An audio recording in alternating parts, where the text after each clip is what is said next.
Good morning, everybody, and welcome to Option Pit, the morning volatility report. This is your humble COO, Andrew Giovinazzi, with the COO of OptionPit.com, with the latest. What's going on? Well, this is what we got going on. All right. Oh, sorry. First, before we get to markets, our Option Pit boot camp. 9 hours of education on understanding generating income, like positive theta, basically how it works, deltas, volatility, all Greeks, using Greeks to manage positions. We had a great volatility class this weekend, and you would do yourself well to follow up with the boot camp. Any interest in it at all? If you're interested also in our volatility class, you can email me at andrew@optionpit.com.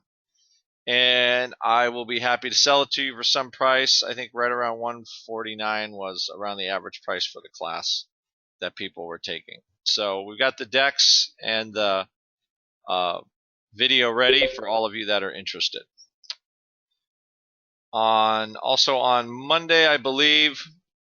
So anyway, go to OptionPit/events, and Mark also talked about Netflix calls here on where are we blog. Right? Option Pit Trade Idea of the Week. Looking at some Netflix calls. I think we'll take a look at Netflix again today. It's been such a volatile stock. I think Mark was looking for a little bounce in here. And as we go to the markets today, I mean, it's, there was some okay data, it looked like. Not great, but basically, let's say ignoring Donald Trump since he's all over the news. He's got to be happy about that, I would guess. China is lowering some guidance. What we are seeing, though, there is, while it is kind of close to the bottom, it doesn't seem to be making new lows yet. Just using the FXI, that some of this real extreme volatility we've seen, I mean, and there was a lot of it, it kind of consolidated there, and we'll see how consolidated but sort of drifting lower a little bit. So still kind of, I would say, again, the market is still on edge. And as one of my clients just said, Giovanni says, we are all waiting on the Fed, literally. We have a little bit of weekend effect back in. VIX is nearing 25 again. And as we look at, I mean, are we going to see a lot of movement? Besides, Apple took off this morning, so but are we going to see a ton of movement? Oopsie, what do I want to pull up here? Close this. And there we go. Okay, we're starting.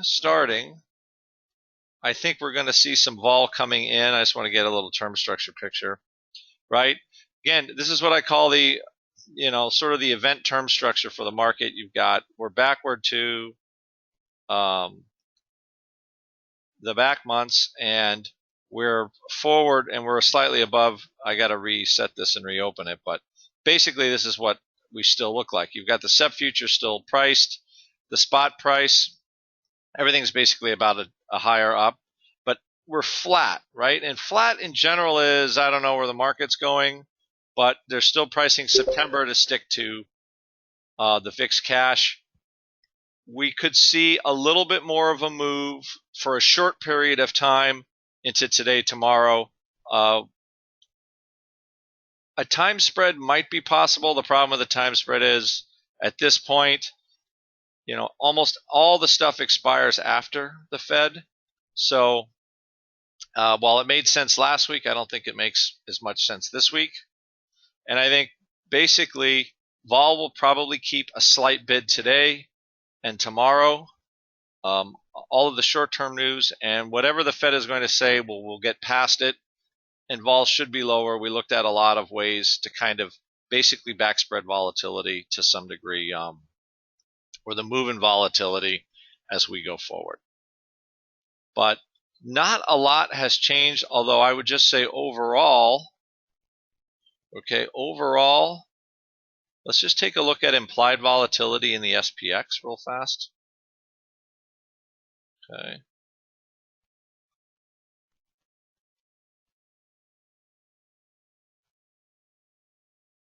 Overall, the market is kind of consolidating here a little bit. Okay, but in fits and starts, right? But still sort of on its way down. Are we going to get back to this anytime soon? I have no idea. Maybe by Christmas, if everything went perfectly, possibly.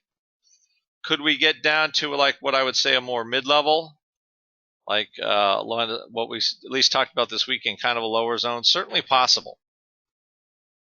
And I think it's the China thing is still out there. It'll still cause the market to move around a little bit, and it could very well take weeks, right, for volatility to come down. If you're thinking volatility is going to go to 12 by Friday, I don't think it's really going to happen. We could see maybe like 17, 18% VIX by Friday if no other shoe drops and the market can get by whatever the Fed is going to do. But for right now, I think we're going to see a lot of weakness. You can probably collect near the money decay today, tomorrow. To the extent that you don't have a jump in vol. So right now, if we get another 2-point pop in vol short term, right, you might not get the decay you're looking for. So it's going to be a tougher trade than normal. As of right now, you're probably not collecting a whole lot from today to tomorrow. All right. Again, this is almost, think of the next couple days as just leading up into the earnings of, let's say, Apple or Google or any major company. You're not going to get as much decay. Might get a little, but you're definitely not going to get the full banana as you're used to. And we'll just see how the market prices all this. Right now, it looks like volatility's taken off a little bit, and the futures are starting to get bid up again. Right, and that's probably mostly just out of pure nervousness and lack of sellers. So we'll see how that moves, during the day today. Unless people really feel confident, I don't see any of that coming in. All right, everybody. So I will see a lot of you in the Option Pit chat today. We'll see if we can find some trades. Again, mostly just trying to set up for what might happen. All right. All right, everybody. Have a good day.